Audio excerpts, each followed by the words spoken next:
Պատկերացրեք մի ուժ, որը կարող է կոտրել թագավորներին,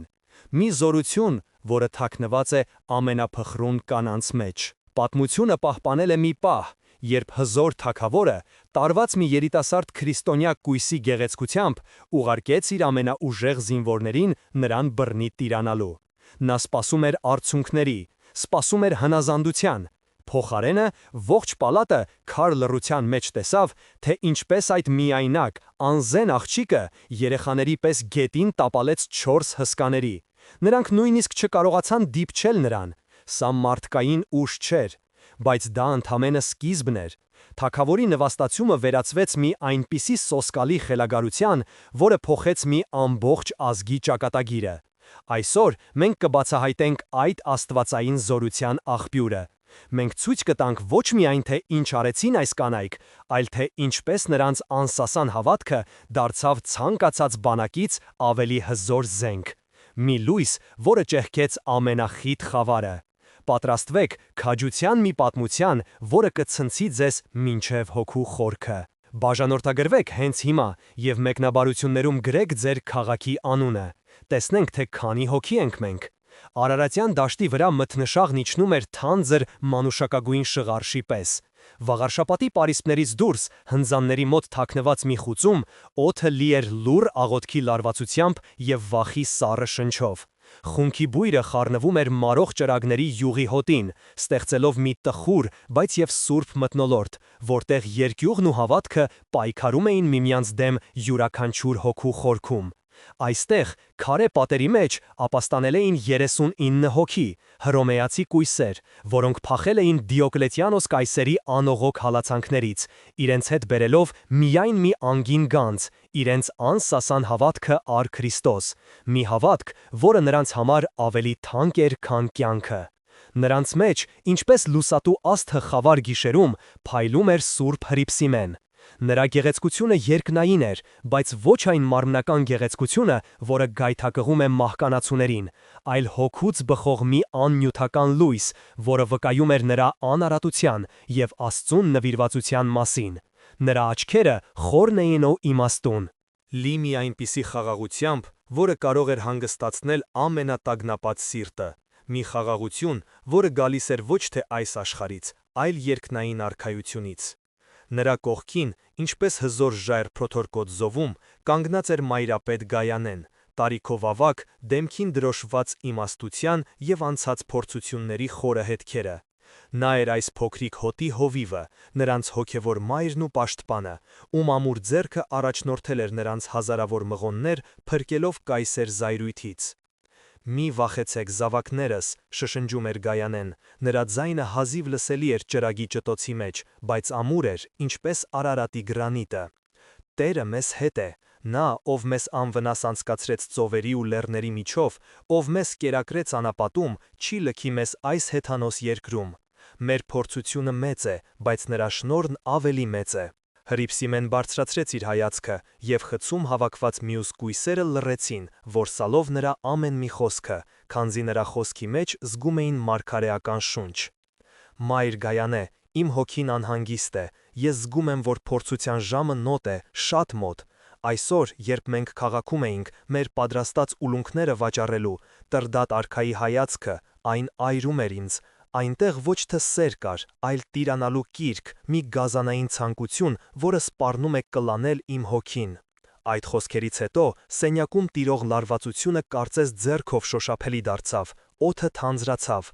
Բոլորը գիտեին, թե ինչի մասին է խոսքը։ Հայոց Տրդատ Գ մեծ թագավորը, հզոր ու դաժան միապետը, որի անունը սարսափ էր ներշնչում իր թշնամիներին, տեսել էր Հռիփսիմեին և բորբոքվել անզուսպ կրքով։ Նրա սուրհանդակներն արդեն եկել էին, պահանջելով, որ կույսը ներկայանա պալատ թագուհի դառնալու։ Նրանք մերժել էին, բայց որքան կարող էին դիմադրել։ Բայց դա միայն սկիզբն էր։ Հանկարծ դրսից լսվեցին ձիերի դոփյուն և կոպիտ հրամայական ձայներ։ Դուռը սկսեցին բլզել այնպիսի ուժով, որ փայտե փականները ճռճռացին։ Զինվորներն էին, նրանք եկել էին Հռիփսիմեի հետևից։ Կույսերը սարսափահար իրար սեղմվեցին, նրանց աղոթքները վերածվեցին հեքեքոցի։ Գայանեն առաջ անցավ, իր տարեց, բայց ամուր մարմնով փորձելով պատնեշ դառնալ իր հոգևոր դստեր եւ աշխարհի չարության միջև։ Իսկ ինչ էր անում Հռիփսիմեն, նա չէր լալիս, նա չէր դողում, նա ծնկի եկավ, աչքերը հառեց դեպի խցի փոքրիկ պատուհանից երևացող երկնքի կտորը եւ սկսեց աղոթել։ Նրա դեմքին վախ չկար, միայն վճռականություն, միայն անսահման սեր իր երկնային փեսայի հանդեպ։ Նա պատրաստ էր իր մարտին, իր կյանքի մեծագույն մարտին, որը պետք է որոշեր ոչ միայն իր, այլև մի ամբողջ ազգի ճակատագիրը։ Դուռը տրաքոցով բացվեց, 4 հսկա զինվորներ, զրահապատ եւ սրերով զինված, ներխուժեցին խուց, իրենց հետ բերելով գիշերվա սառնությունը եւ մահվան հոտը։ Նրանց առաջնորդը, կոպիտ ու հսկա մի մարդ, որի դեմքին սպի էր ձգվում, իր հայացքով փնտրեց Հռիփսիմեին։ Գտնելով նրան աղոթելիս, քմծի ծախ տվեց։ Թագավորը հրամայում է, որ դու անմիջապես ներկայանաս պալատ, խրոխտ ձայնով ասաց նա, նրա ձայնը որոտում էր փոքրիկ սենյակում, նրա համբերությունը սպառվել է։ Գայանեն առաջ անցավ, կանգնելով նրա եւ Հռիփսիմեի միջև։ Նա ոչ միտեղ չի գա, նա Քրիստոսի հարսնացուն է, ոչ թե մահկանացու թագավորի ժամանակավոր խաղալիքը։ Զինվորը բարձրաձայն ծիծաղեց, եւ նրա ծիծաղը արձագանքեց պատերից։ Ծեր կին, մի կանգնիր թագավորի ճանապարհին, քո Քրիստոսը, որին խաչեցին հռոմեացիները, չի կարող նրան պաշտպանել տրդատի զորությունից, ճանապարհ տուր, թե չէ քեզ էլ նրա հետ կտանենք։ Բայց երբ նա մի կողմ հրեց Գայանեին եւ փորձեց բռնել Հռիփսիմեի ձեռքից, տեղի ունեցավ անհավանականը։ Հռիփսիմեն դանդաղ բարձրացավ ոտքի, շրջվեց եւ նայեց նրան ուղիղ աչքերի մեջ։ Նրա հայացքի մեջ այնպիսի ուժ կար, այնպիսի երկնային իշխանություն եւ անարատության այնպիսի զորություն, որ զինվորի ձեռքը սառեց օդում։ Նա մի պահ շփոթվեց, կարծես տեսնում էր ոչ թե մի աղջկա, այլ հրեշտակի, որի փայլից ինքը կարող էր կուրանալ։ Այդ պահին ամեն ինչ փոխվեց։ Զինվորը մի պահ հետ քաշվեց, բայց նրա ետևում կանգնած մյուսները հիշեցրին նրան թագավորի հրամանի մասին։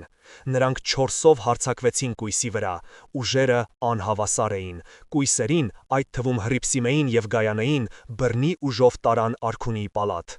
Այնտեղ տրդատը, որը նստած էր ին ոսկեզոծ գահին, Փորձեց գործի դնել իր ողջ հմայքը եւ իշխանությունը։ Նա Հռիփսիմեի առաջ փռեց ոսկի, թանկարժեք քարեր, մետաքսես գեստներ, խոստացավ նրան աներևակայելի հաստություն եւ իշխանություն։ Հռիփսիմե, տես, այս ամենը քոնը կլինի, ասում էր նա քնքուշ, բայց տիրական ձայնով։ Դու կլինես հայոց աշխարհի թագուհին, քո գեղեցկությունը կարժանանա պաշտամունքի, քո անունը կերքեն գուսանները։ Միայն թե ընդունիր իմ սերը եւ խոնարհվիր մեր հզոր աստվածներին, Արամազդին եւ Անահիտին։ Հռիփսիմեն հանգիստ, բայց ամուր ձայնով, որը զնգում էր հսկայական դահլիճում, պատասխանեց։ Նրա ձայնի մեջ վախի նշույլ անգամ չկար։ Թագավոր, քո գանձերը հող ու մոխիր են իմ աչքում, քանզի դրանք ժամանակավոր են եւ ժանգոտում են։ Իմ միակ գանձը երկնքում է եւ այն հավիտենական է։ Իմ փեսան անմահ է, իսկ դու մահկանացու։ Ես երբեք չեմ ուրանա նրան, ով իր արյունը թափեց ինձ համար, որպեսզի փոխանակեմ նրա հավիտենական սերը քո մարմնական անցողիկ կրքի հետ։ Երբ նա դա ասաց, ամբողջ պալատը սառեց։ Ոչ ոք երբեք չէր համարձակվել այդպես խոսել տրդատի հետ։ Թագավորի դեմքը մթագնեց, նրա երակները ուրեցին։ Նա սովոր չէր մերժման, առավել եւս նման հանդուգն մերժման։ Նա հրամայեց բերել Գայանեին, կարծելով, թե մայրապետը վախենալով տանջանքներից կկարողանա համոզել իր հոգևոր դստերը։ Գայանե, դիմեց նա մայրապետին, նրա ձայնից կաթում էր թույնը։ Խրաթիր այս համար աղջկան, բացատրիր նրան, որ իմ կամքին հնազանդվելը կյանք է, իսկ հակառակվելը մահ։ Թող հնազանդվի, եւ դուք բոլորդ կապրեք խաղաղության մեջ, հակառակ դեպքում ձեզ սպասում են անասելի տանջանքներ, որոնց մասին դուք նույնիսկ չեք կարող երազել։ Բայց ինչ խորհուրդ կարող էր տալ Գայանեն։ Նա, ով իր ողջ կյանքը նվիրել էր Քրիստոսին։ Նա մոտեցավ Հռիփսիմեին, որը կանգնած էր մենակ, բայց անպարտելի, գրքեց նրան եւ բոլորի ներկայությամբ շշնջաց, բայց այնպես, որ բոլորը լսեցին. Ամուր կաց դուստրիմ, մի վախեցիր նրանցից, ովքեր սպանում են մարմինը, բայց անզոր են սպանելու հոգին։ Քո պսակը պատրաստվում է երկնքում, եւ հրեշտակները սպասում են քեզ։ Քո նահատակությունը լույս է լինելու այս խավարյալ ազգի համար։ Դա վերջն էր։ Երբ տրդատը լսեց այս խոսքերը, Նրա համբերության բաժակը լցվեց։ Նրա սերը վերածվեց անսահմանատելության, կիրքը կատաղության։ Նա հասկացավ, որ բարերով ոչնչի չի հասնի։ Նա ոտքի կանգնեց, և նրա աչքերը այրվում էին խելագար կրակով։ «Եթե բարությամբ չես ուզում, կլինի ուժով», մռնչաց նա։ «Տարեք նրան իմ ննջարանը, ես ինքս կսովորեցնեմ նրան հնազանդություն»։ Հակամարտությունը մտավ իր ամենադաժան, ամենասոսկալի փուլը։ Այն, ինչ տեղի ունեցավ հետո, պետք է ցնցեր ոչ միայն պալատը, այլև երկինքն ու երկիրը, և ընդմիշտ փոխեր Հայաստանի պատմությունը։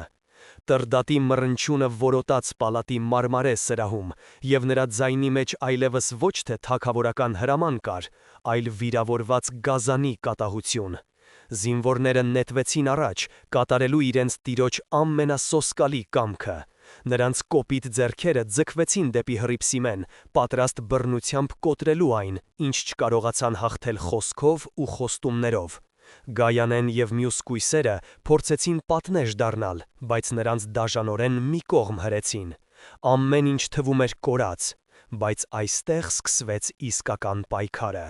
Այն պահին, երբ զինվորների մատները դիպան Հռիփսիմեի զգեստին, նրա մարմինը լցվեց մի գերբնական, անտեսանելի զորությամբ։ Նա, որը թվում էր նուրբ ու փխրուն, ինչպես դաշտային Շուշանը, հանկարծ վերածվեց անսասան ժայռի։ Նա դիմադրում էր 4 հսկա զինվորների, և նրանք չէին կարողանում տեղից շարժել նրան։ Նա գետին էր տապալում նրանց, ովքեր փորձում էին բռնությամբ տիրանալ իրեն։ Դա այլևս մարդկային ուժ չէր, աստվածային զորություն։ Պալատում խառնաշփոթ էր, ոչ ոք չէր հասկանում, թե ինչ է կատարվում։ Ինչպես կարող էր մի երիտասարդ աղջիկ դիմադրել թագավորի ամենաուժեղ զինվորներին։ Տրգատը, տեսնելով իր անզորությունը և հանրային նվաստացումը, կատաղությունից կորցրեց բանականությունը։ Նրա դեմքը այլայլվել էր, աչքերը արյունով էին լցվել։ Նա այլևս չէր տեսնում իր առջև մի գեղեցիկ կնոջ, այլ տեսնում էր իր իշխանությանը և իր հեթանոս աստվածներին մարտահրավեր նետող թշնամու։ Որպեսզի հասկանանք այս կանանց աներևակայևի քաջության խորությունը, պետք է վերադառնանք անցյալ, մի ժամանակ, երբ աշխարհը բաժանված էր երկու մասի՝ Հռոմի հեթանոսական փառքի և Քրիստոսի նորածին հալածվող լույսի միջև։ Հռիփսիմեն և Գայանեն ծնվել էին հռոմեական ազնվական ընտանիքներում։ Նրանց սպասում էր շքեղ կյանք, հարուստ ամուսիններ, պալատական փայլ։ Բայց նրանք ընտրեցին այլ ճանապարհ։ Նրանք իրենց կյանքը նվիրեցին երկնային Փեսային, Հիսուս Քրիստոսին, ընտրելով հոգևոր մաքրությունը աշխարհիկ հաճույքների փոխարեն։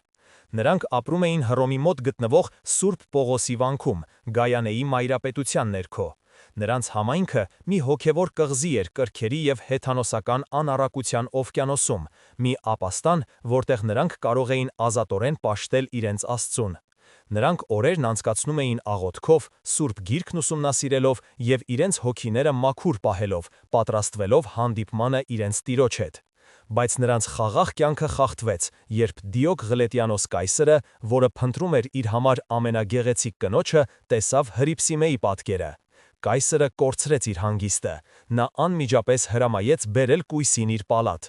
Ինչ կարող էին անել մի քանի անպաշտպան կանայք հզոր կայսրության դեմ։ Նրանց մնում էր միայն փախուստը։ Եվ հետո տեղի ունեցավ անհավանականը։ Մի գիշեր, Աստծո առաջնորդությամբ, Գայանեն իր 70 քույրերի հետ գաղտնի լքեց վանքը։ Նրանց ճանապարհը երկար էր ու տանջավից, լի վտանգներով և զրկանքներով։ Նրանք անցան Եգիպտոս, հասան Պաղեստին, խոնարհվեցին Երուսաղեմի սրբավայրերում, ուժ ստանալով Քրիստոսի տնօրինական վայրերից, ապա շարժվեցին դեպի հյուսիս, դեպի Հայաստան։ Նրանք լսել էին, որ այնտեղ, Արարատ լեռան ստորոտին, կան փոքրիկ քրիստոնեական համայնքներ, որոնք հիմնադրվել էին դեռևս Թադեոս և Բարդուղիմեոս առաքյալների կողմից։ Նրանք հույս ունեին այնտեղ գտնել խաղաղություն։ Հայաստանը դարձավ նրանց վերջին հանգրվանը։ Նրանք բնակություն հաստատեցին Վաղարշապատի մոտ գտնվող մի հնձանում, ապրում էին իրենց ձեռքի աշխատանքով, ապակե ուլունքներ պատրաստելով և վաճառելով։ Նրանք գտել էին ժամանակավոր խաղաղություն։ Բայց ոչ ոք չէր կարող պատկերացնել, որ հենց այստեղ, հայոց հողի վրա, նրանց սպասում էր իրենց հավատքի ամենամեծ փորձությունը։ Բայց այժմ այդ խաղաղությունը մոխիր էր դարձել։ Հռիփսիմեի հրաշալի դիմադրությունը ոչ թե հանգստացրեց, այլ վերջնականապես խելագարեցրեց Տրդատին։ Նրա արքայական պատիվը ոտնահարված էր։ Մի օտարազգի, անպաշտպան աղջիկ համարձակվել էր մերժել իրեն, հզոր թագավորին, այն էլ բոլորի աչքի առաջ։ Այս լուրը կայծակի արագությամբ տարածվեց ողջ Վաղարշապատով։ Ինչ կասեն հավատացյալները, հարցը այստեղ հակառակ իմաստ ուներ։ Ինչ կասեին հեթանոսները։ Ինչպես կնայեին իրենց թագավորին, որին չի հաջողվում տիրանալ մի կնոջ։ Հեթանոս քրմերը, որոնք ատում էին քրիստոնյաներին, օգտվեցին առիթից։ Նրանք սկսեցին թագավորի ականջին փսփսալ, թե այս կույսերը կախարդներ են, որոնք իրենց հետ չար ուժեր են բերել հայոց աշխարհ։ Արքա, ասում էր գլխավոր քուրմը, Ներսեհ անունով մի խորամանկ ծերունի։ Նրանց աստվածը թուլության աստված է, բայց նրանք օգտագործում են սև մոգություն մեր աստվածներին ու քեզ անարգելու համար։ Այս աղջկա ուժը բնական չէ։ Եթե դու չոչնչացնես նրանց, Արամազդը կզայրանա և երաշտ ու սով կուղարկի մեր հողի վրա։ Քո իշխանությունն է վտանգված։ Ճնշումը մեծանում էր։ Տրդատը հայտնվել էր փակուղում։ Նա չէր կարող հետ կանգնել, առանց իր դեմքը կորցնելու։ Նա որոշեց կոտրել կույսերի կամքը ամենադաժան միջոցներով։ Նա կարծում էր, որ ֆիզիկական ցավը կստիպի նրանց հրաժարվել իրենց հավատքից։ Ով, որքան քիչ էր նա ճանաչում քրիստոնյա նահատակների հոգին։ Նա հրամայեց բոլոր կույսերին հավաքել քաղաքի հրապարակում։ Նա որոշեց սկսել Գայանեից, Մայրապետից։ Նա մտածում էր, որ եթե կոտրի հովին, գառները կցրվեն։ Գայանեին կապեցին սյունին և սկսեցին անխնա գնակոծել։ Բայց Մայրապետի շուրթերից ոչ մի տրտունջ դուրս չեկավ։ Նա միայն աղոթում էր, բարձրաձայն դիմելով Աստծուն. «Տեր, ներիր նրանց, քանզի չգիտեն, թե ինչ են անում։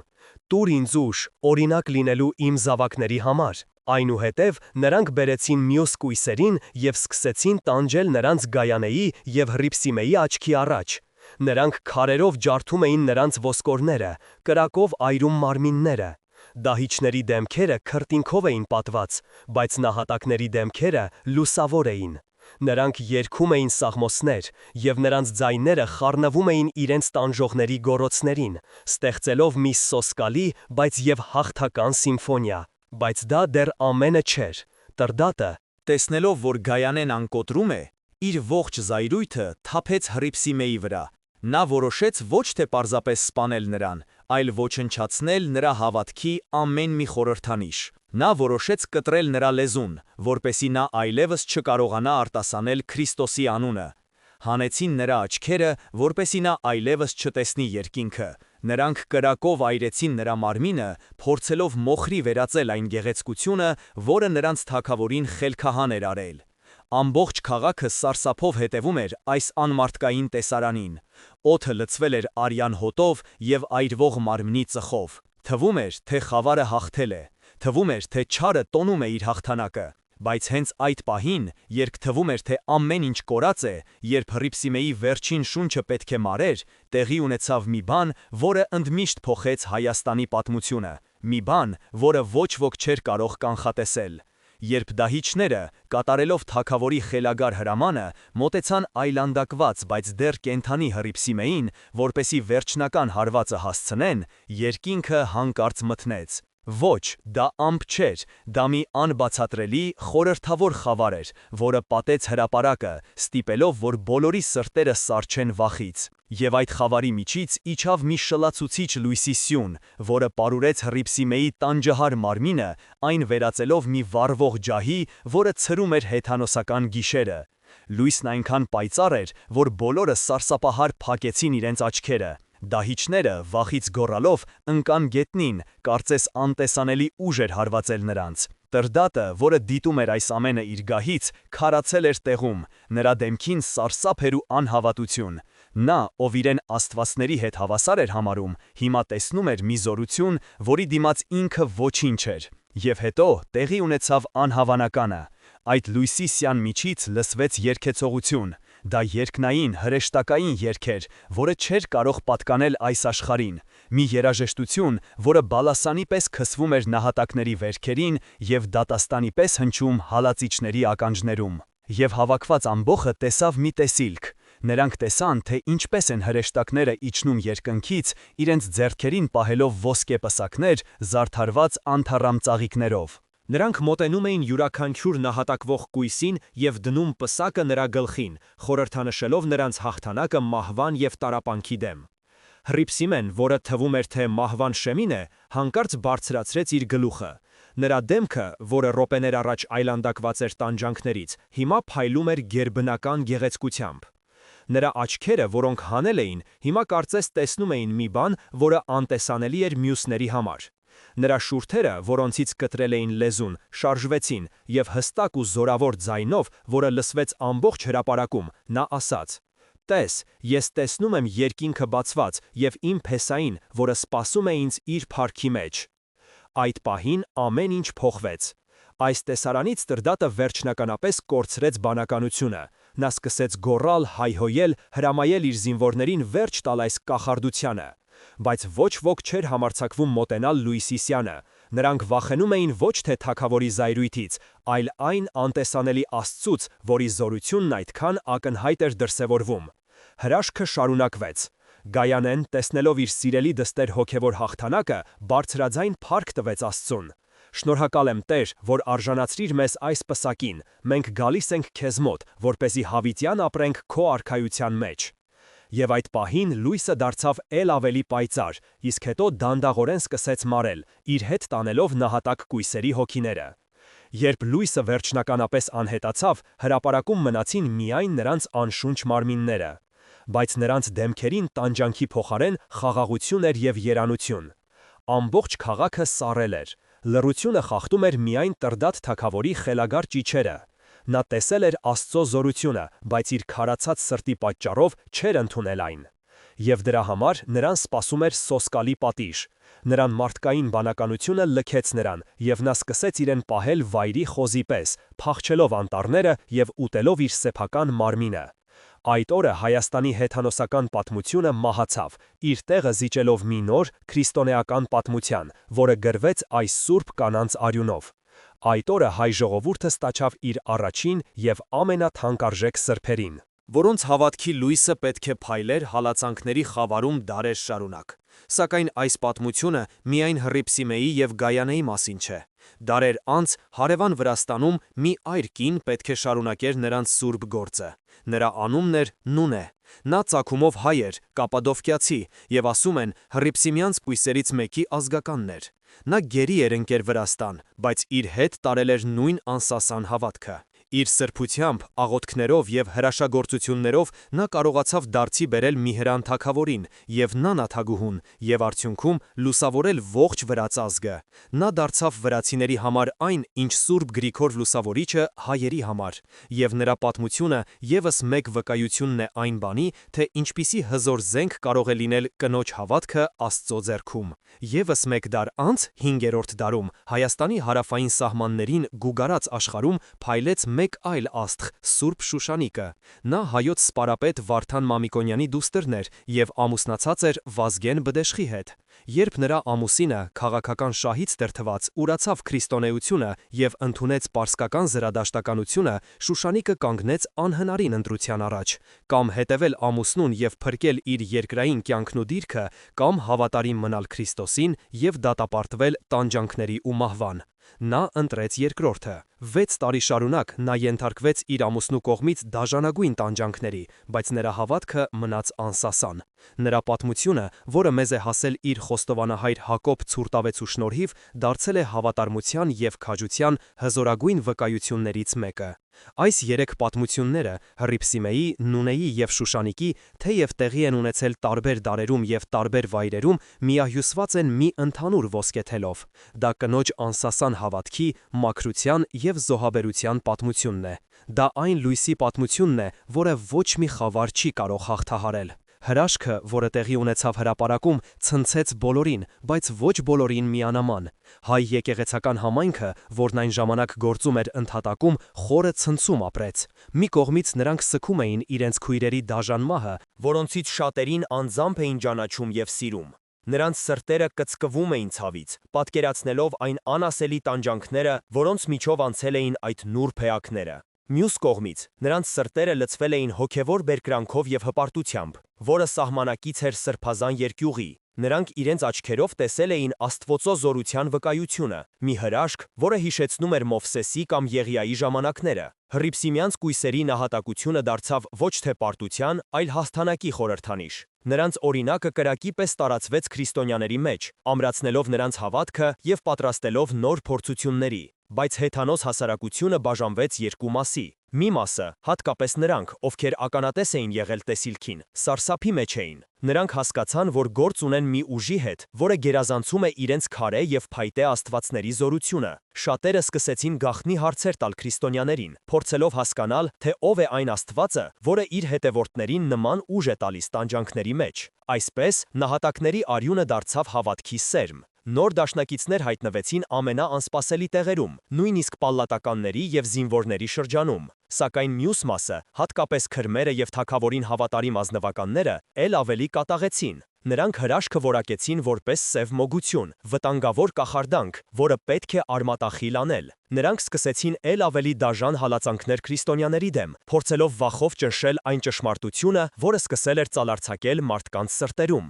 Նրանք մերժեցին ճշմարտությունը, որովհետև այն սպառնում էր իրենց իշխանությանը և հարմարավետ կյանքին։ Եվ այդ պահին տեղի ունեցավ այն, ինչը պետք է դառնար շրջադարձային կետ։ Տրդատ թագավորը, որի հոգին այրվում էր տեսածից և իր գործած ոճրագործությունից, սկսեց կորցնել մարդկային կերպարանքը։ Նա խելագարվեց։ Ըստ ավանդության, նա սկսեց իրեն պահել վայրի խոզի պես, գնաց անտառները, սկսեց ուտել իր սեփական մարմինը։ Աստվածային պատիժը հասավ նրան, տեսանելի և սարսափելի դարձնելով նրա մեղքի հետևանքները։ Այս իրադարձությունը վերջնականապես բացեց շատերի աչքերը։ Հայոց իշխանները հասկացան, որ իրենց երկիրը անեծքի տակ է։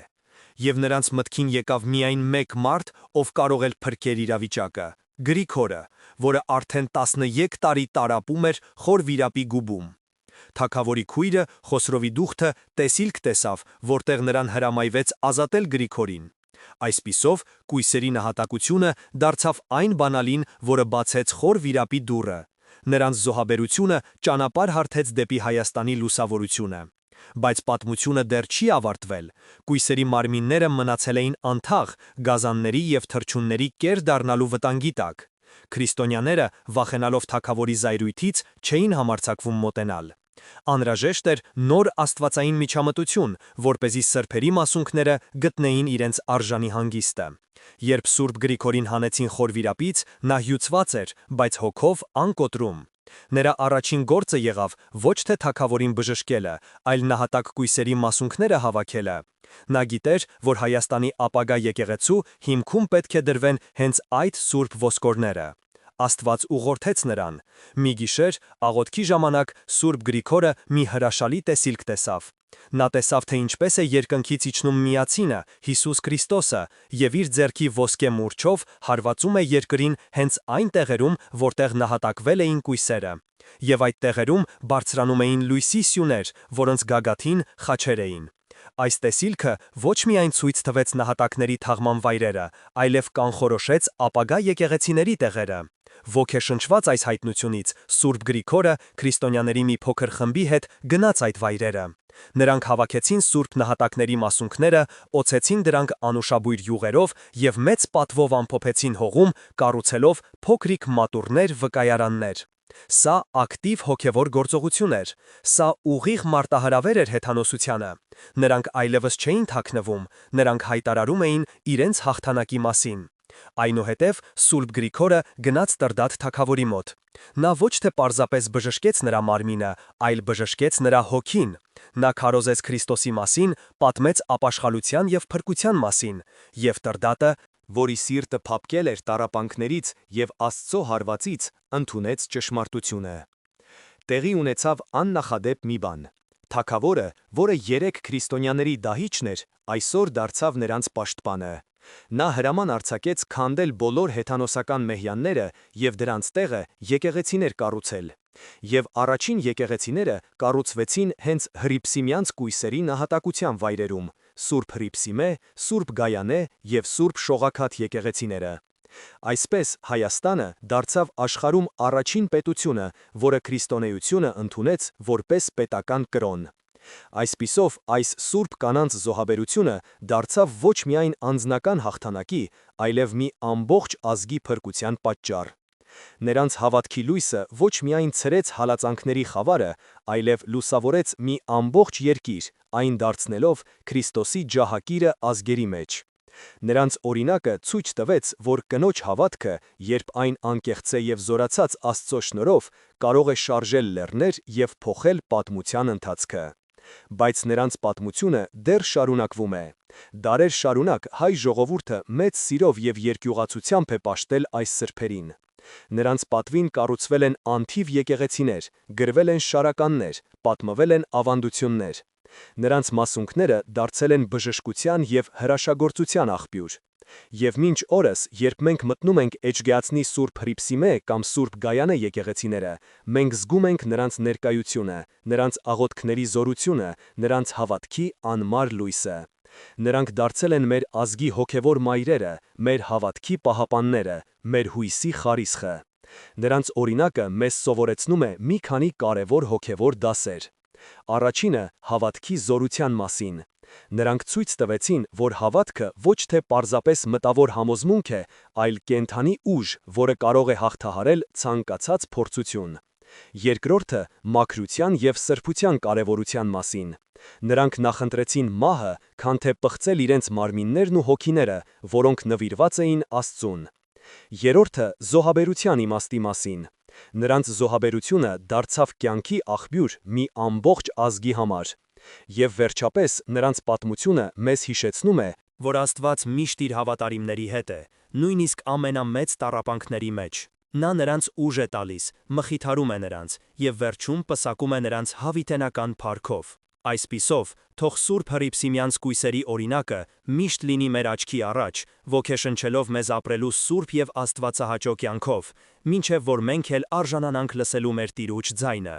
«Ապրես, բարի և հավատարիմ ծառա, մտիր քո Տիրոջ ուրախության մեջ»։ Երբ դահիճները, կատարելով թագավորի խելագար հրամանը, մոտեցան այլանդակված, բայց դեռ կենդանի Հռիփսիմեին, որպեսզի վերջնական հարվածը հասցնեն, երկինքը հանկարծ մթնեց։ Ոչ, դա ամփ չէր, դա մի անբացատրելի, խորհրդավոր խավար էր, որը պատեց հրապարակը, ստիպելով, որ բոլորի սրտերը սառչեն վախից, կարծես աշխարհի վերջը լիներ։ Եվ այդ խավարի միջից իջավ մի շլացուցիչ լույսի սյուն, որը պարուրեց Հռիփսիմեի տանջահար մարմինը, այն վերածելով մի վառվող ջահի, որը ցրում էր հեթանոսական գիշերը։ Այդ լույսը ոչ միայն տեսանելի էր, այլև զգալի, այն ջերմություն էր ճառագում, մի սրբազան ջերմություն, որը խաղաղեցնում էր նահատակների ցավը և այրում հալածիչների խիղճը։ Լույսն այնքան պայծառ էր, որ բոլորը սարսափահար փակեցին իրենց աչքերը։ Դահիճները, որոնց ձեռքերը սովոր էին արյանը և մահվանը, վախից գոռալով ընկան գետնին, կարծես անտեսանելի կայծակ էր հարվածել նրանց։ Տրդատը, որը դիտում էր այս ամենը իր գահից, քարացել էր տեղում, նրա բերանը բաց էր մնացել անհավատությունից։ Նրա դեմքին սարսափ էր ու անհավատություն, նա, ով իրեն աստվածների հետ հավասար էր համարում, ով կարծում էր, թե կյանքի ու մահվան տերն է, հիմա տեսնում էր մի զորություն, որի դիմաց ինքը փոշ ու հատիկ էր, և հետո տեղի ունեցավ անհավանականը։ Այդ լույսի սյան միջից լսվեց երգեցողություն։ Դա երկնային, հրեշտակային երգ էր, որը չէր կարող պատկանել այս աշխարհին, մի երաժշտություն, որը բալասանի պես քսվում էր նահատակների վերքերին և դատաստանի պես հնչում հալածիչների ականջներում։ Եվ հավաքված ամբոխը տեսավ մի տեսիլք։ Նրանք տեսան, թե ինչպես են հրեշտակները իջնում երկնքից, իրենց ձեռքերին պահելով ոսկե պսակներ, զարդարված անթառամ ծաղիկներով։ Նրանք մոտենում էին յուրաքանչյուր նահատակվող կույսին և դնում պսակը նրա գլխին, խորհրդանշելով նրանց հաղթանակը մահվան և տառապանքի դեմ։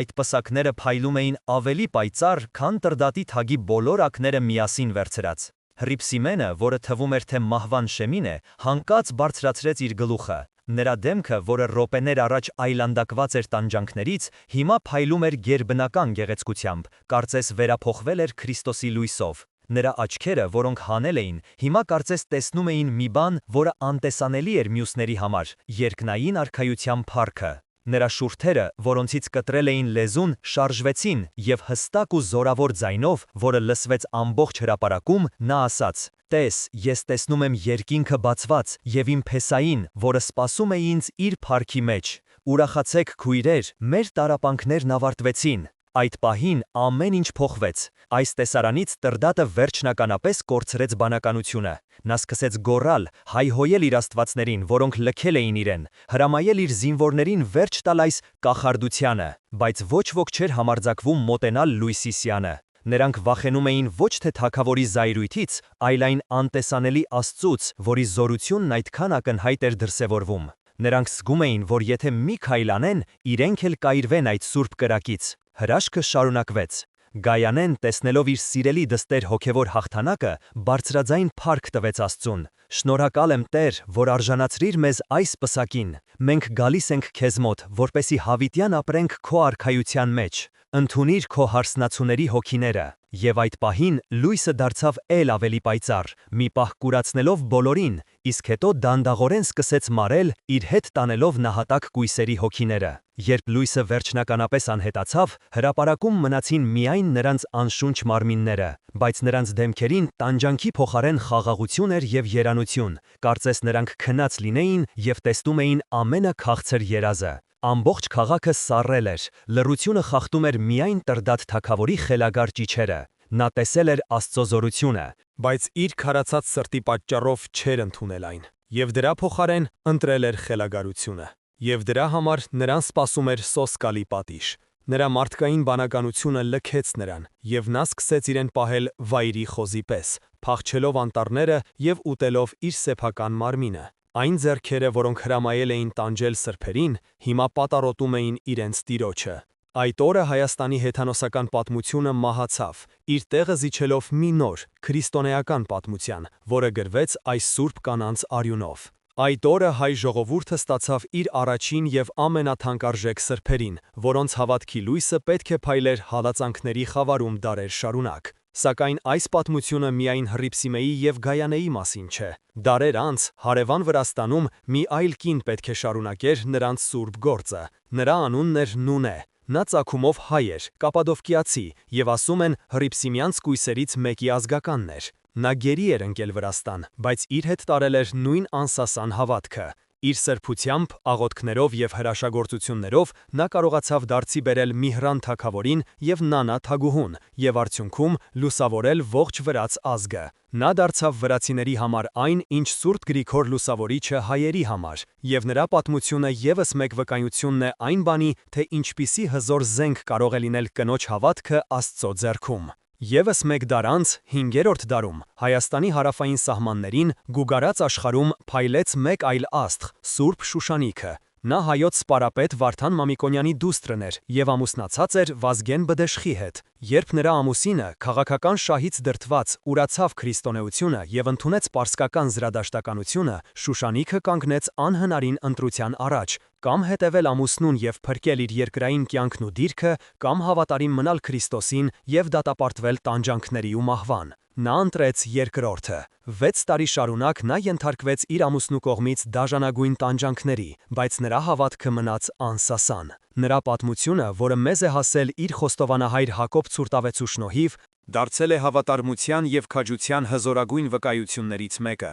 Այս 3 պատմությունները՝ Հռիփսիմեի, Նունեի և Շուշանիկի, թեև տեղի են ունեցել տարբեր դարերում և տարբեր վայրերում, միահյուսված են մի ընդհանուր ոսկեթելով։ Դա կնոջ անսասան հավատքի, մաքրության և զոհաբերության պատմությունն է։ Դա այն լույսի պատմությունն է, որը ոչ մի խավար չի կարող հաղթահարել։ Սա վկայությունն է այն բանի, որ հավատքի ճանապարհին սեռը, տարիքը կամ սոցիալական դիրքը նշանակություն չունեն։ Կարևոր է միայն սրտի անկեղծությունը և Աստծուն մինչև վերջ հավատարիմ մնալու վճռականությունը։ Հրաշքը, որը տեղի ունեցավ հրապարակում, ցնցեց բոլորին, բայց ոչ բոլորին միանման։ Հայ եկեղեցական համայնքը, որն այն ժամանակ գործում էր ընդհատակում, խորը ցնցում ապրեց, որը միաժամանակ և քաղցր էր, և դառը։ Մի կողմից նրանք սգում էին իրենց քույրերի դաժան մահը, որոնցից շատերին անձամբ էին ճանաչում և սիրում, և նրանց սրտերը կծկվում էին ցավից, պատկերացնելով այն անասելի տանջանքները, որոնց միջով անցել էին այդ նուրբ էակները։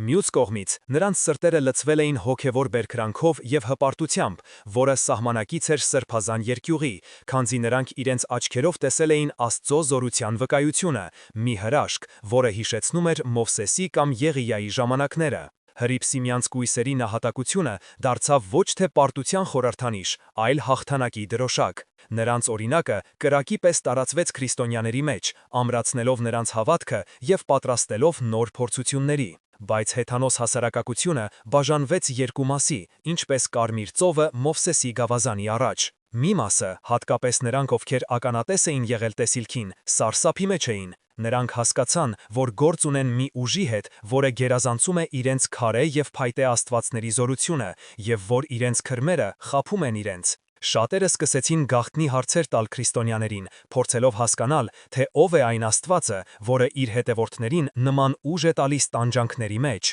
Այսպես, նահատակների արյունը դարձավ հավատքի սերմ, որը ցանվեց Հայոց հողում և պետք է առատ պտուղներ տար։ Նոր դաշնակիցներ հայտնվեցին ամենաանսպասելի տեղերում, նույնիսկ պալատականների և զինվորների շրջանում, որոնց սրտերում ճշմարտության կայծն էր վառվել։ Սակայն մյուսը, հատկապես քրմերը և թագավորին հավատարիմ ազնվականները, էլ ավելի կատաղեցին։ Նրանք հրաշքը որակեցին որպես սև մոգություն, վտանգավոր կախարդանք, որը պետք է արմատախիլ անել։ Նրանք սկսեցին էլ ավելի դաժան հալածանքներ քրիստոնյաների դեմ, փորձելով վախով ճնշել այն ճշմարտությունը, որը սկսել էր ծլարձակել մարդկանց սրտերում։ Նրանք մերժեցին ճշմարտությունը, որովհետև այն սպառնում էր իրենց իշխանությանը և հարմարավետ կյանքին։ Եվ հետո տեղի ունեցավ անհավանականը։ Տրդատ թագավորը, որի հոգին այրվում էր տեսածից և իր գործած ոճրագործությունից, սկսեց կորցնել մարդկային կերպարանքը, նա խելագարվեց։ Ըստ ավանդության, նա սկսեց իրեն պահել վայրի խոզի պես, գնաց անտառները, սկսեց ուտել իր սեփակար մարմինը։ Աստվածային պատիժը հասավ նրան, տեսանելի և սարսափելի դարձնելով նրա մեղքի հետևանքները։ Այս իրադարձությունը վերջնականապես բացեց շատերի աչքերը։ Հայոց իշխանները հասկացան, որ իրենց երկիրը անեծքի տակ է, և նրանց մտքին եկավ միայն մեկ մարդ, ով կարող էր փրկել իրավիճակը՝ Գրիգորը, որը արդեն 13 տարի տառապում էր խորվիրապի գուբում։ Թագավորի քույրը, Խոսրովի դուխտը, տեսիլք տեսավ, որտեղ նրան հրամայվեց ազատել Գրիգորին։ Այսպիսով, կույսերի նահատակությունը դարձավ այն բանալը, որը բացեց խորվիրապի դուռը։ Նրանց զոհաբերությունը ճանապարհ հարթեց դեպի Հայաստանի լուսավորությունը։ Բայց պատմությունը դեռ չի ավարտվել։ Կույսերի մարմինները մնացել էին անթաղ, գազանների և թռչունների կեր դառնալու վտանգի տակ։ Քրիստոնյաները, վախենալով թագավորի զայրույթից, չէին համարձակվում մոտենալ։ Անհրաժեշտ էր նոր աստվածային միջամտություն, որպեսզի սրբերի մասունքները գտնեին իրենց արժանի հանգիստը։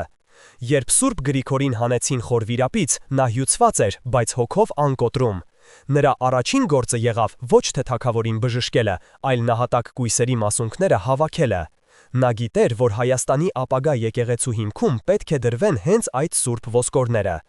Աստված ուղղորդեց նրան։ Մի գիշեր, աղոթքի ժամանակ, Սուրբ Գրիգորը մի հրաշալի տեսիլք տեսավ։ Նա տեսավ, թե ինչպես է երկնքից իջնում Միածինը Հիսուս Քրիստոսը, և իր ձեռքի ոսկե մուրչով հարվածում է երկրին հենց այն տեղերում, որտեղ նահատակվել էին կույսերը։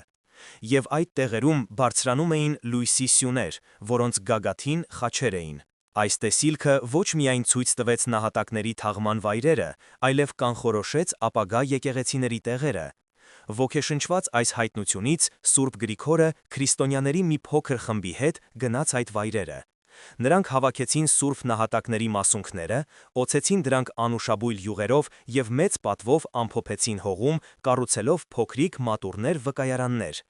Սա ակտիվ հոգևոր գործողություն էր։ Սա ուղիղ մարտահրավեր էր հեթանոսությանը։ Նրանք այլևս չէին թաքնվում։ Նրանք հայտարարում էին իրենց հավատքի հաղթանակի մասին։ Այնուհետև Սուրբ Գրիգորը գնաց Տրդատ թագավորի մոտ։ Նա ոչ թե պարզապես բժշկեց նրա մարմինը, այլ բժշկեց նրա հոգին։ Նա քարոզեց Քրիստոսի մասին, պատմեց ապաշխարության և փրկության մասին։ Եվ Տրդատը, որի սիրտը փափկել էր տառապանքներից և Աստծո հարվածից, ընդունեց ճշմարտությունը։ Տեղի ունեցավ աննախադեպ մի բան։ Թագավորը, որը երեք քրիստոնյաների դահիճն էր, այսօր դարձավ նրանց պաշտպանը։ Նա հրաման արձակեց քանդել բոլոր հեթանոսական մեհյանները և դրանց տեղը եկեղեցիներ կառուցել։ Եվ առաջին եկեղեցիները կառուցվեցին հենց հռիփսիմյանց կույսերի նահատակության վայրերում՝ Սուրբ Հռիփսիմե, Սուրբ Գայանը և Սուրբ Շողաքաթ եկեղեցիները։ Այսպես Հայաստանը դարձավ աշխարհում առաջին պետությունը, որը քրիստոնեությունը ընդունեց որպես պետական կրոն։ Այսպիսով, այս սուրբ կանանց զոհաբերությունը դարձավ ոչ միայն անձնական հաղթանակի, այլև մի ամբողջ ազգի փրկության պատճառ։ Նրանց հավատքի լույսը ոչ միայն ցրեց հալածանքների խավարը, այլև լուսավորեց մի ամբողջ երկիր, այն դարձնելով Քրիստոսի ջահագիրը ազգերի մեջ։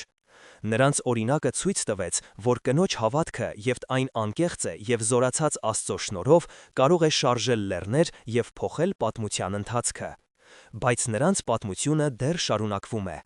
Դարեր շարունակ հայ ժողովուրդը մեծ սիրով եւ երկյուղացությամբ է պաշտել այս սրբերին։ Նրանց պատվին կառուցվել են անթիվ եկեղեցիներ, գրվել են շարականներ, պատմվել են ավանդություններ, նրանց մասունքները դարձել են բժշկության եւ հրաշագործության աղբյուր։ Եվ մինչ օրս, երբ մենք մտնում ենք Էջմիածնի Սուրբ Հռիփսիմե կամ Սուրբ Գայանե եկեղեցիները, մենք զգում ենք նրանց ներկայությունը, նրանց աղոթքների զորությունը, նրանց հավատքի անմար լույսը։ Նրանք դարձել են մեր ազգի հոգևոր մայրերը, մեր հավատքի պահապանները, մեր հույսի խարիսխը։ Նրանց օրինակը մեզ սովորեցնում է մի քանի կարևոր հոգևոր դասեր։ Առաջինը հավատքի զորության մասին։ Նրանք ցույց տվեցին, որ հավատքը ոչ թե պարզապես մտավոր համոզմունք է, այլ կենդանի ուժ, որը կարող է հաղթահարել ցանկացած փորձություն։ Երկրորդը մաքրության եւ սրբության կարևորության մասին։ Նրանք նախընտրեցին մահը, քան թե պղծել իրենց մարմիններն ու հոգիները, որոնք նվիրված էին Աստծուն։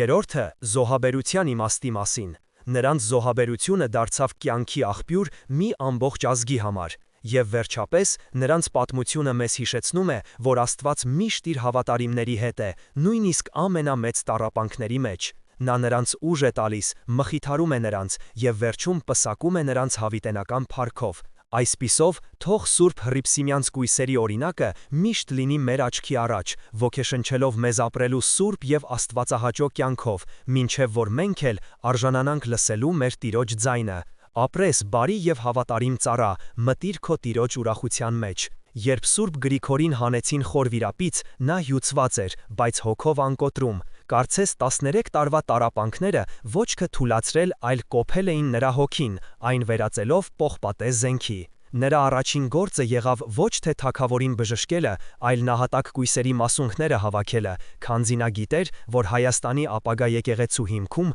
պետք է դրվեն հենց այդ սուրբ ոսկորները, որոնք ավելի ամուր էին, քան ցանկացած քար։ Աստված ուղղորդեց նրան։ Մի գիշեր աղոթքի ժամանակ Սուրբ Գրիգորը մի հրաշալի տեսիլք տեսավ։ Նա տեսավ, թե ինչպես է երկնքից իջնում միածինը Հիսուս Քրիստոսը եւ իր ձեռքի ոսկե մուրճով հարվածում է երկրին, հենց այն տեղերում, որտեղ նահատակվել էին կույսերը, եւ այդ տեղերում բարձրանում էին լույսի սյուներ, որոնց գագաթին խաչեր էին։ Այս տեսիլքը ոչ միայն ցույց տվեց նահատակների թաղման վայրերը, այլև կանխորոշեց ապագա եկեղեցիների տեղերը, դառնալով Հայաստանի հոգևոր քարտեզը։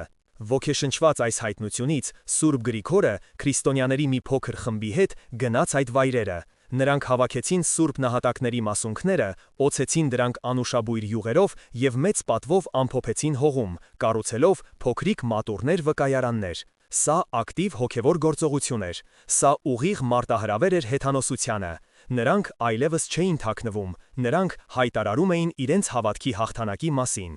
Այնուհետև Սուրբ Գրիգորը գնաց Տրդատ թագավորի մոտ։ Նա ոչ թե պարզապես բժշկեց նրա մարմինը, այլ բժշկեց նրա հոգին։ Նա քարոզեց Քրիստոսի մասին, պատմեց ապաշխարության եւ փրկության մասին։ Եվ Տրդատը, որի սիրտը փափկել էր տառապանքներից եւ Աստծո հարվածից, ընդունեց ճշմարտությունը։ Տեղի ունեցավ աննախադեպ մի բան։ Թագավորը, որը 3 քրիստոնյաների դահիճն էր, այսօր դարձավ նրանց պաշտպանը։ Նա հրաման արձակեց քանդել բոլոր հեթանոսական մեհյանները եւ դրանց տեղը եկեղեցիներ կառուցել։ Եվ առաջին եկեղեցիները կառուցվեցին հենց Հռիփսիմյանց կույսերի նահատակության վայրերում՝ Սուրբ Հռիփսիմե, Սուրբ Գայանե եւ Սուրբ Շողաքաթ եկեղեցիները։ Այսպես Հայաստանը դարձավ աշխարհում առաջին պետությունը, որը քրիստոնեությունը ընդունեց որպես պետական կրոն։ Այսպիսով, այս սուրբ կանանց զոհաբերությունը դարձավ ոչ միայն անձնական հաղթանակի, այլև մի ամբողջ ազգի փրկության պատճառ։ Նրանց հավատքի լույսը ոչ միայն ցրեց հալածանքների խավարը,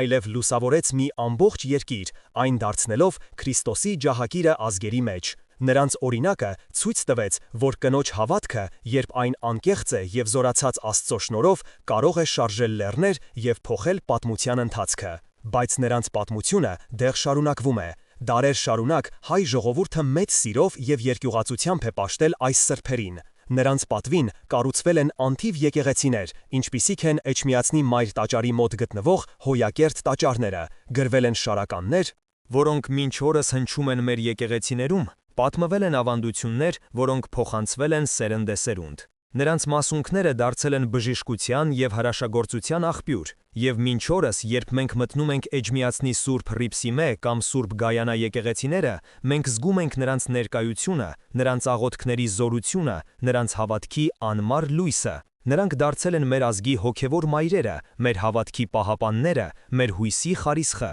Նրանց օրինակը մեզ սովորեցնում է մի քանի կարևոր հոգևոր դասեր։ Առաջինը հավատքի զորության մասին։ Նրանք ցույց տվեցին, որ հավատքը ոչ թե պարզապես մտավոր համոզմունք է, այլ կենդանի ուժ, որը կարող է հաղթահարել ցանկացած փորձություն։ Երկրորդը մաքրության եւ սրբության կարևորության մասին։ Նրանք նախընտրեցին մահը, քան թե պղծել իրենց մարմիններն ու հոգիները, որոնք նվիրված էին Աստծուն։ Երրորդը զոհաբերության իմաստի մասին։ Նրանց զոհաբերությունը դարձավ կյանքի աղբյուր մի ամբողջ ազգի համար։ Եվ վերջապես, նրանց պատմությունը մեզ հիշեցնում է, որ Աստված միշտ իր հավատարիմների հետ է, նույնիսկ ամենամեծ տառապանքների մեջ։ Նա նրանց ուժ է տալիս, մխիթարում է նրանց եւ վերջում պսակում է նրանց հավիտենական փառքով։ Այսպիսով, թող Սուրբ Հռիփսիմյանց կույսերի օրինակը միշտ լինի մեր աչքի առաջ, ոգեշնչելով մեզ ապրելու սուրբ եւ աստվածահաճո կյանքով, մինչեւ որ մենք էլ արժանանանք լսելու մեր Տիրոջ ձայնը. ապրես, բարի եւ հավատարիմ ծառա,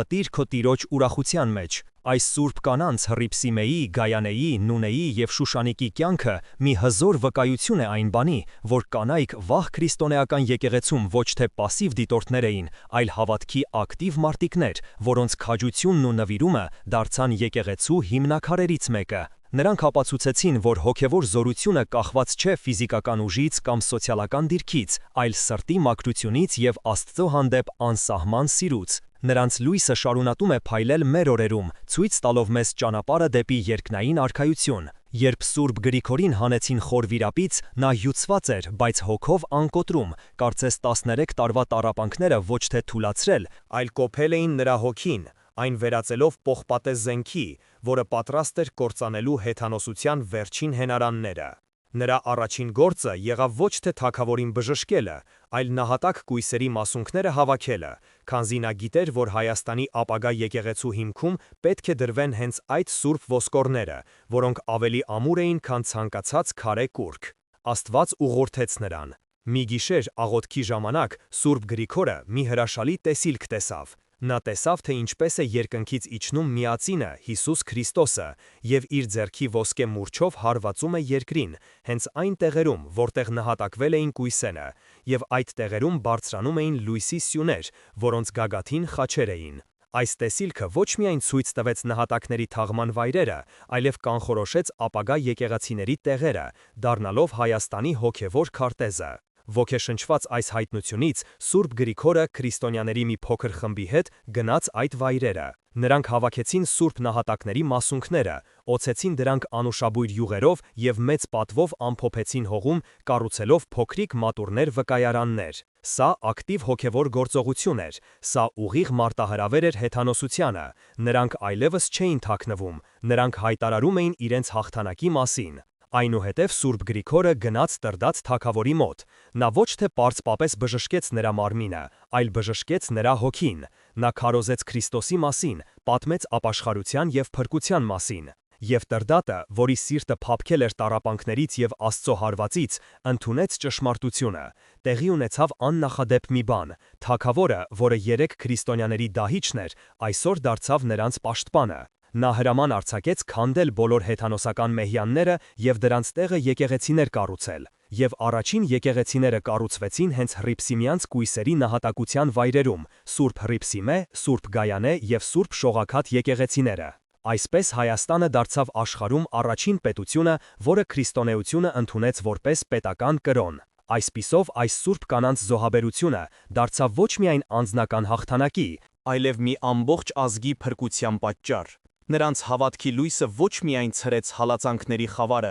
այլև լուսավորեց մի ամբողջ երկիր, այն դարձնելով Քրիստոսի ջահակիրը ազգերի մեջ։ Նրանց օրինակը ցույց տվեց, որ կնոջ հավատքը, երբ այն անկեղծ է եւ զորացած Աստծո շնորհով, կարող է շարժել լեռներ եւ փոխել պատմության ընթացքը, բայց նրանց պատմությունը դեռ շարունակվում է։ Դարեր շարունակ հայ ժողովուրդը մեծ սիրով եւ երկյուղացությամբ է պաշտել այս սրբերին։ Նրանց պատվին կառուցվել են անթիվ եկեղեցիներ, ինչպիսիք են Էջմիածնի Մայր տաճարի մոտ գտնվող Հոյակերտ տաճարները, գրվել են շարականներ, որոնք մինչ օրս հնչում են մեր եկեղեցիներում, պատմվել են ավանդություններ, որոնք փոխանցվել են սերնդեսերունդ։ Նրանց մասունքները դարձել են բժշկության եւ հրաշագործության աղբյուր։ Եվ մինչ օրս, երբ մենք մտնում ենք Էջմիածնի Սուրբ Հռիփսիմե կամ Սուրբ Գայանե եկեղեցիները, մենք զգում ենք նրանց ներկայությունը, նրանց աղոթքների զորությունը, նրանց հավատքի անմար լույսը։ Նրանք դարձել են մեր ազգի հոգևոր մայրերը, մեր հավատքի պահապանները, մեր հույսի խարիսխը։ Նրանց օրինակը մեզ սովեցնում է մի քանի կարևոր հոգևոր դասեր։ Առաջինը՝ հավատքի զորության մասին։ Նրանք ցույց տվեցին, որ հավատքը ոչ թե պարզպասես մտավոր համոզմունք է, այլ կենդանի ուժ, որը կարող է հաղթահարել ցանկացած փորձություն։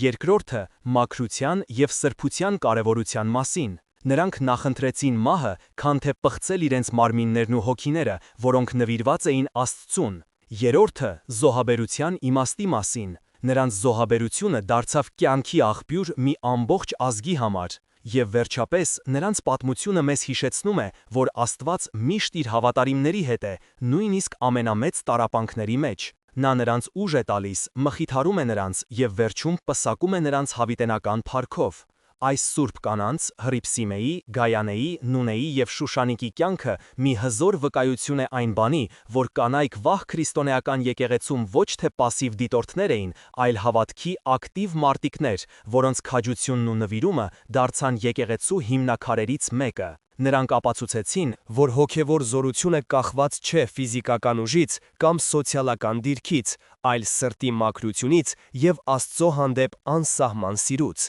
Նրանց լույսը շարունակում է փայլել մեր օրերում, ցույց տալով մեզ ճանապարհը դեպի երկնային արքայություն։ Այսպիսով, սիրելի բարեկամներ, մենք տեսանք, թե ինչպես մի քանի կանանց անսասան հավատքը կարողացավ փոխել մի ամբողջ ազգի պատմություն։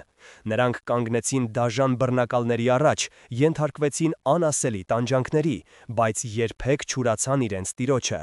Նրանց զոհաբերությունը դարձավ այն սերմը, որից աճեց հայ առաքելական Սուրբ եկեղեցին։ Այժմ մենք ուզում ենք լսել ձեր կարծիքը։ Ինչ եք դուք մտածում այս պատմության մասին։ Ինչ դասեր քաղեցիք այս սուրբ կանանց կյանքից։ Ինչպես կվարվեիք դուք, եթե հայտնվեիք նման իրավիճակում։ Կիսվեք ձեր մտքերով, մեկնաբանություններում։ Եկեք միասին քննարկենք այս հզոր պատմությունը եւ ոգեշնչվենք մեր սուրբ նախնիների օրինակով։ Թող Սուրբ Հռիփսիմյանց կույսերի, Սուրբ Նունեի եւ Սուրբ Շուշանիկի բարեխոսությունը լինի բոլորիս հետ։ Ամեն։